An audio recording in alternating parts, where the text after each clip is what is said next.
Good day mga ka-sounds. Welcome po sa ating YouTube channel. Today, gagawan ko ng panibagong video itong audio DMX over network cable. Ginawan ko na to ng video last time, and then dun sa ating video na yon, maraming nagtatanong kung paano ko ba talaga sinet up, paano gamitin itong audio DMX over network cable. So paano yung connection niya, and then ito namang LAN cable or internet cable, cat 8 kasi ito so may nagtanong din doon bakit cat 8 daw talaga at hindi pwede yung cat 5 or cat 6, no? Anong pinagkaiba nila? Kasi dito sa Pilipinas, usually sa internet, ang gamit lang natin is yung cat 5 or cat 6 network cable. So hindi yun pwede.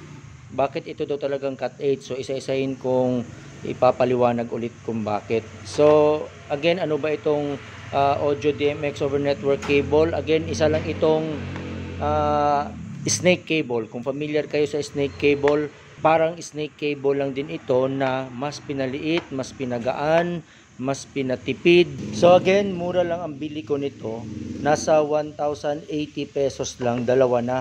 So plus shipping fee, mga 1,180 lang ata yung bili ko nito. So ito naman, mga nasa 500 pesos lang ang 10 meters.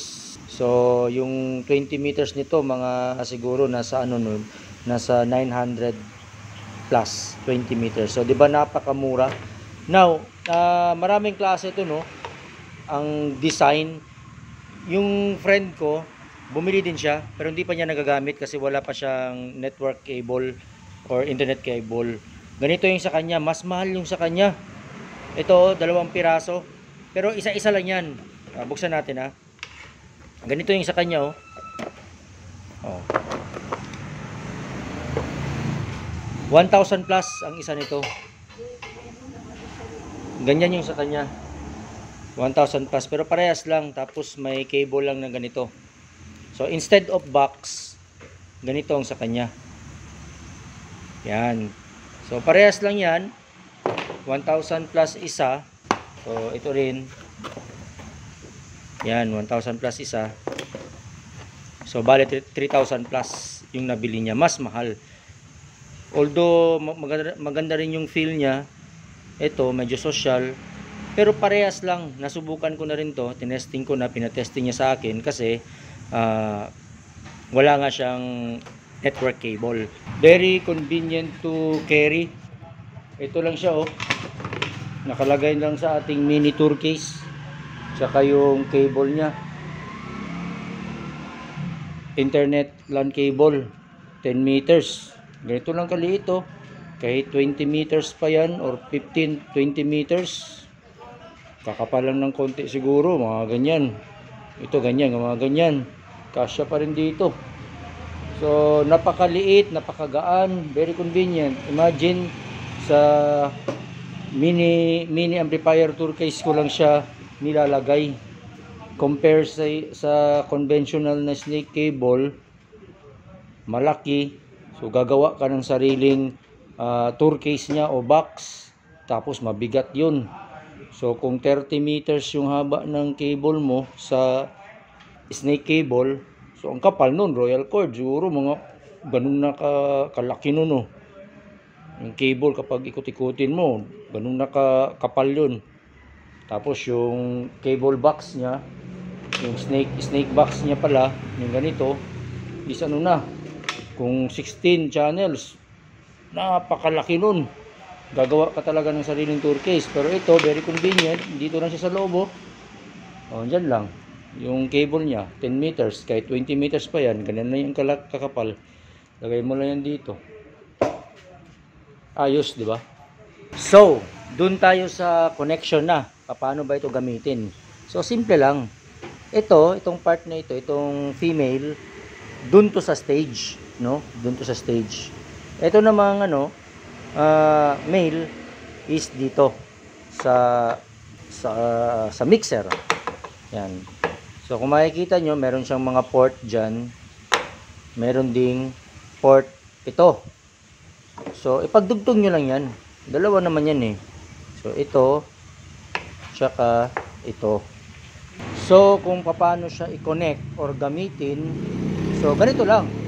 Again, itong female, sa stage na to, kunwari, sa stage. Kasi itong male, dito sa may mixer, sa operator, kung saan ka nag-ooperate. So, ngayon, itong network cable mo, or internet, o, di ba, meron din siyang male na tusukan, dalawang male na tusukan. So, itutusok mo ngayon ang magkabilaan. Dito, may female tusukan. So, itusok mo yan. Saksak mo lang, connect. O, yan, nakakonect na. Sa stage 2, So, kabila naman, itong male. O, dito to sa may mixer, sa operator. So, saksak mo lang din. So, ayan. Halimbawa, nakasaksak na sila. Ito, stage 2, So, ngayon, kakabitan mo ng mic dito. Dapat may ganito ka rin. May microphone cable ka. Kasi syempre, gagamitan mo ng mic. Instrument, pwede. Gitara, bass, keyboard, electric drums, pwede. Saksak mo direct dyan. Microphone, pwede rin. So, in this demonstration, kunwari, microphone. So, may channels to 1, 2, 3, 4. Ito rin, 1, 2, 3, 4. So, kung saan ka nagsaksak dito, like example, channel 1. Sa channel 1 mo sinaksak. Ayan, channel 1. Saksak mo. Sa stage tayo, sa stage. Ito na yung microphone. Saksak mo din dito. Yan na. Pagdating naman dito, kung ano yung channel na sinaksak mo dyan, channel 1, dapat channel 1 ka din dito. So, saksak tayo ng channel 1. Channel 1. So, ito ngayon, ang dulo nito ngayon, isasaksak mo na sa input ng mixer. So, bahala ka na kung saan mo isaksak. Sa channel 1, 2, 3, 4, 5, kung ilang channels yung mixer mo. Kung 4 channels mixer mo, 6 channels ang mixer mo, 12 channels, 16 channels, bahala ka kung saan mo ito isaksak. Basta ito, sa input na ng mixer to. So, nag-gets nyo ba? So, ngayon, i-demo ko ng live. Okay?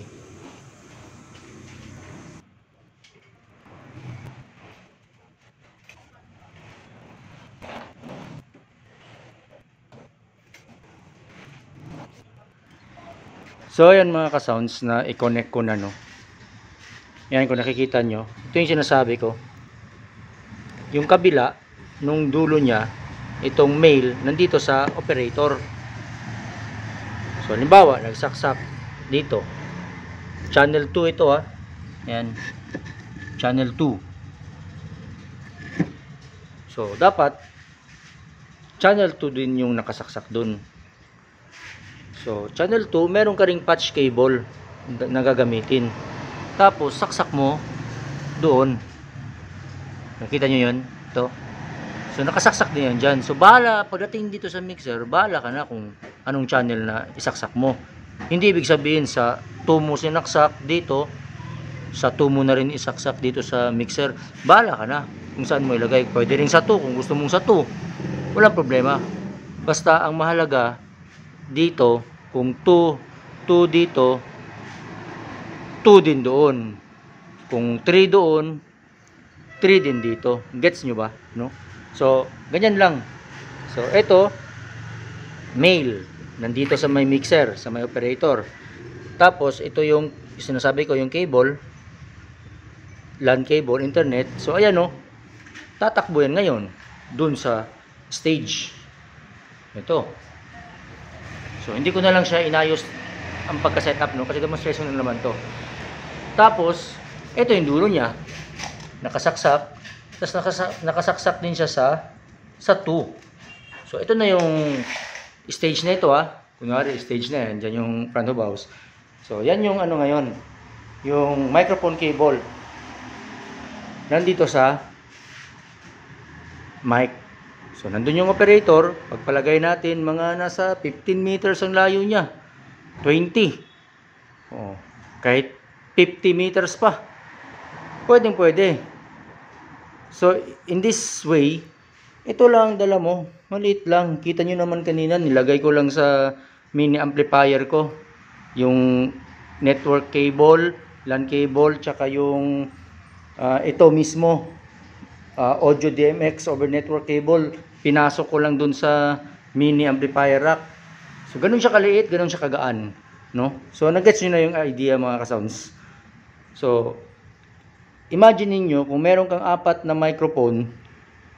So apat din na mahabang ganito microphone cables, like 20 meters or 15 meters, 10 meters, apat din tatakbo yan papunta doon sa mixer mo. 'Di ba? Kaya nga gumagamit ng snake cable. Pero yung snake cable masyado nang mabigat, mahal, no? Mga nasa 16,000 kapag 12 channels. So ito 1,000 lang bili ko, 1,080, 4 channels. Compare mo sa snake cable, yung 4 channels, mga nasa 6,000 ang halaga nun. So napakalayo ang difference. Mabigat na, mahal pa, malaki pa, bulky. Whereas ito, maliit lang, napakagaan, at saka napakamura. And effective yung gamit niya. So again, isang cable na lang ang tatakbo dun. Ngayon, ang tanong kung paano kung more than 4 channels ang gagamitin nyo. So, bili ka ng another set of ganito. Magiging dalawa na ang ganito mo. Kunyari, 8 channels ang kailangan mo. 4 channels lang to. So, bili po tayo ng isa pang ganito para maging 8 channels. Tapos, another na naman cable. So, dalawang cable pa rin ang tatakbo. At least, dalawang cable lang. And then, maliit lang. Tapos, magaan pa rin. Oh, so, nag-gets nyo yung idea, ha? So, ayan, oh. From stage, may microphone ka, meron kang, ito 5 meters lang to, gumawa ako ng mga 5 meters lang na microphone cable para sa stage. So para kung set up na ng wired microphone, dito ko lang sila saksak, tapos naka ganito na audio DMX over network cable, tatakbo na siya dito. And then pagdating dito, nandito yung male. So, channel 2, as I've said, meron ding another patch cable. Ito na. So, nakasaksak yan siya doon sa mixer na. Ayan.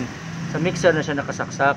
So, in this demonstration, sinaksak ko siya sa channel 5. Ito. Channel 5 ko siya. As I've said, kahit saan mo na gustong isaksak. Kung gusto mo sa 2 din, pwede. Ako, sa channel 5 ko na lang sinaksak. So, ngayon, sample na tayo. Demo na. Tuloy-tuloy na video ito, ha. Well, hindi ko na in-edit. So, channel 5, no? 1, 2, 3, 4, 5. Unmute. Lagyan natin ng volume. Fader up.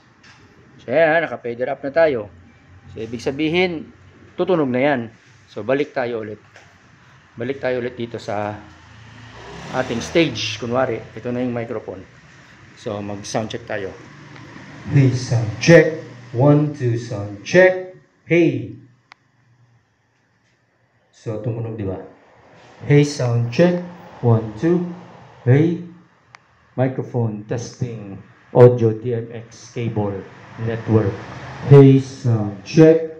Hey. 1, 2. 1, 2. Hey, sound check. Testing. 1, 2. So, ayan mga ka-sounds, no? Sana naliwanagan kayo sa explanation ko today. Especially sa mga nagtatanong dun sa ating previous video na kung paano ko daw talaga sinet up ang ating audio DMX over network cable. So eto na mga ka-sounds, naipakita ko na at na-testing na rin natin, napakalinaw, wala ngang humming, oh. Okay, lapit tayo. Wala kang humming maririnig. Naka-on yan, ha? Naka-on yan, oh. Hello, sound check. Hey, 1, 2. Hey. Oh, walang humming. Napakalinis. Di ba? Dahil lang yan sa audio DMX over network cable. So ngayon mga ka-sound, subukan din natin yung sa kaibigan ko. Ito. Yung sa kanya. Yung mamahalin niya. Kasi itong sa kanya 1,000 plus to eh. Ang bili niya 1,000 plus, mga 1,400 ata bili niya yan, 1,500. So ang dalawa 3,000 na. compared dun sa akin, ito 1,080 lang bili ko. So tingnan natin. Although na testing ko na to, pero hindi ko na ipakita sa video. I-set up muna. Alright mga ka-sounds, na-connect ko na yung sa kaibigan ko na DMX din niya, no. Ganito yung design niya, di ba? Iba. Ito yung sa atin, box type. So, pero parehas na yan. So, ang sa kanya, meron lang siyang mga cables, ganyan. Tapos, ganito pa rin, no. May saksak doon. Ganyan. Tapos, may label yan sila. Like, ito, channel 2. Yan. Ito, channel 4. Ito naman, channel 1. So, ang ginamit natin, channel 3. So, kanina, dito sa akin, channel 2. Ngayon, channel 3 naman tayo. Subukan natin channel 3. Tapos, sa channel 3, dapat channel 3 din yan dun, ha. Channel 3 din yan. So, channel 3. So, saksak mo yung patch cable mo. Ito, microphone cable pa rin yan. Saksak mo dito. Tapos, dun sa likod ng dito na, sa mixer na. Dito pa rin tayo sa channel 5 pa rin ako. Hindi ko na inalis, no? Diyan na lang channel 5. So, ayan. Activated na yan, ha. Naka-unmute na yan, kulay green. So, again, channel 3. Ito yung DMX nya. Ito yung over network cable o LAN cable. Tatakbo yan ngayon papunta sa stage. Pagdating sa stage, ikot lang tayo. Yan, ito yung sa akin, di ba? Kanina. So, ito yung sa kanya. So, channel 3 din. Ayan, channel 3. So, dapat magkaparehas. Channel 3 dito, channel 3 din dun. So, ito na yung yung microphone cable. Ayan. So, yan yung mic. So, again, itong mga iba, mga sobra. So, kung marami ka pang microphone, pwede yan. Saksakan mo din. Or instrument ba. So, ito na yung mic. So, again, naka-activate na yun doon na. Nakita nyo naman kanina. So, sound check na tayo. Hey, sound check. 1, 2. Hey, hey. Sound check. 1, 2. So, ayan, tumunog pa rin. Ayan, front of house. Sound check. Check, mic, 1, 2. Napakalinaw mga ka-sounds. Hey. Walang static. Hey, sound. So, ngayon mga ka-sounds, kayo na mag-judge. Yung sa kaibigan ko, mahal.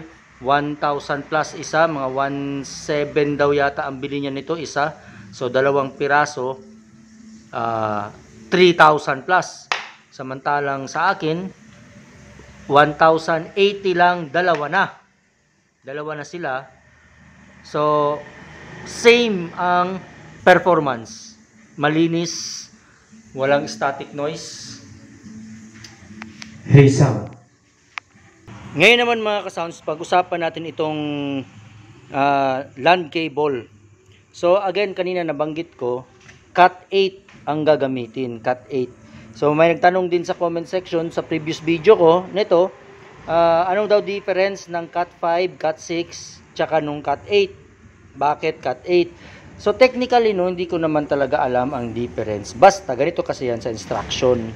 Ang instruction kasi netong mga DMX, audio DMX over network cable, accordingly sa instruction is kailangan gumamit ng shielded.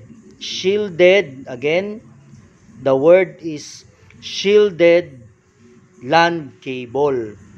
Yung Cat 5 tsaka Cat 6, hindi po yun shielded, mga ka-sounds. Hindi po yun shielded. Ibig sabihin, pag ginamit mo yun, magkakaroon ng static noise. Iingay siya. No? Magiging marumi ang signal. Mag-humming, mag-static, kasi hindi siya shielded. So, bakit shielded ang kailangan? Yung Cat 8, shielded po siya. Ito na nga yun, shielded. Yung Cat 8, shielded siya. Ano ba yung purpose ng shielded? Yung shielded, mga ka-sounds, yun ang nagsisilbing ground wire. So kaya nawawala yung static noise, nagiging malinis. Kaya kung napansin nyo, ayan, napansin nyo, walang ka humming, di ba? Napaka silent lang oh. Pero naka-on ang microphone natin ha. Hey, sound check. 1, 2. Hey, sound check. 1, 2, 3.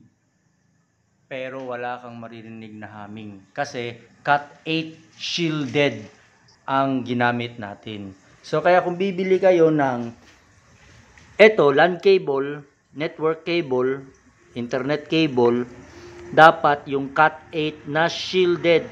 Yung makikita nyo talaga sa description na may nakasulat na shielded. Kasi yung Cat 5 and Cat 6 unshielded yun. Ang tawag nga nito is UTP. So, yung U meaning unshielded. Ewan ko anong tawag sa T at P. Basta UTP, unshielded, blah, blah, blah. So, dapat yung STP or SSTP. Kasi yung S, shielded ang ibig sabihin nun.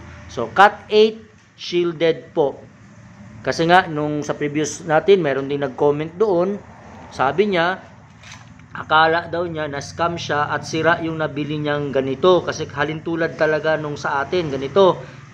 Kaya tinago na lang niya sa bodega kasi nagaham nga, maingay. So yun pala, buti na lang daw at napanood niya yung video natin at ngayon malamang nagamit na niya, no? So yun, Cat 8 shielded LAN cable po ang gagamitin ninyo. So again mga ka-sounds, for final demonstration, kanina nilagay natin sa channel 2, nasubukan na rin natin ang 3, channel 3, ngayon sa channel 1 tayo. So channel 1 din yung nandoon. Naka-activate na ang ating mixer. Ayan, puntahan natin dito. Channel 1. Naka-channel 1 din yan. So mag-sound check tayo. Hey, hey, sound check. 1, 2, 3, sound check. Hey, hey. Mic, DMX, audio, network cable, sound check. So, channel 1. Ngayon, nilagay natin sa channel 4. Kasi 4 na lang hindi natin nagagamit. I-unmute ko muna, okay? Unmute. So, tanggalin nyo lang. Yan, tapos saksak nyo dito, channel 4. Dito rin sa kabila, sa stage, tatanggalin nyo rin, lagay sa channel 4. Yan, and then, i-mute, unmute pala. Unmute. Yan. So, dapat tutunog na yan. Sound check. Hey, sound check. 1, 2. Sound check. Check. 1, 2. 1, 2. Sound check. So, yan mga ka-sounds. Thank you so much for watching. God bless po. Hanggang dito na lang. Sana may natutunan kayo sa ating panibagong video. To God be the glory.